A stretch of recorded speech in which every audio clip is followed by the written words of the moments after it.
baarlamaanka iyo dadweynaha reer Puntland u cadeynayna in dawladda Puntland markasta diyaar u tahay haddana u tahay in laga wada hadlo arrimaha masiiriga ah ee Soomaaliya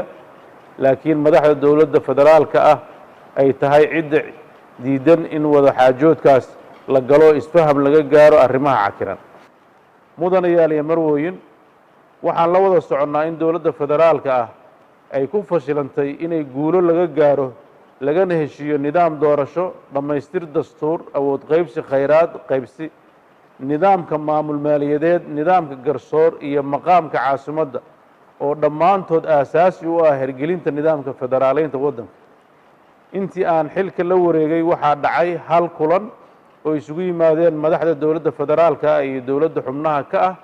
kaas oo guuldarro ku soo dhammaaday taas oo sababta ugu weyn ay ahayd in madaxda dawladda federaalka ay awoodda go'aanka gaaridda arrimaha masiiriga ah ay rabeen in ay keligood isku koobaan taasoo ka soo horjeeda dastuurka federaalka iyo mabaadi'da federaaleynta gabagabadii shirweynahaas waxay ku taliyeen ka soo qaybgalayaasha shirka in dawladda ay dhigto gogol ay isugu yimaadaan saamileyda siyaasadeed si looga tashado doorashada 2021 anigoo tixgelinaya soo jeedintaas waxaan qaadatay go'aan ah in aan dhigno gogoshaas magaalada Garowe ayna isugu yimaadaan madaxda dawladda federaalka iyo dawladaha xubnaha ka ah iyo sidoo kale in aan safarro ku tagno magaalooyinka Muqdisho caasimadaha maamulada nasiib darro weli dawladda federaalka ah kama aysan soo jawaabin baaqaas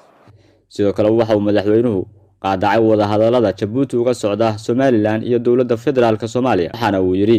sidaan hore u cadeynay waxay soo dhaweynaysaa Puntland wax kasta oo aan waxba u dhimayn madaxbannaanida Soomaaliya iyo xuduudaha Puntland waxaan kaloo cadeynaynaa inaan marnaba ogolaan doonin natiijo kasta oo ka soo baxda hadal kasta oo lala galo Somaliland sida aan hore u cadeynay gudoomiye mudanayaal sida aan hore u cadeynay Puntland waxay soo dhaweynaysaa wax kasta oo aan wax u dhimaynin madaxbannaanida dawladda Soomaaliya iyo xuduudaha dawladda Puntland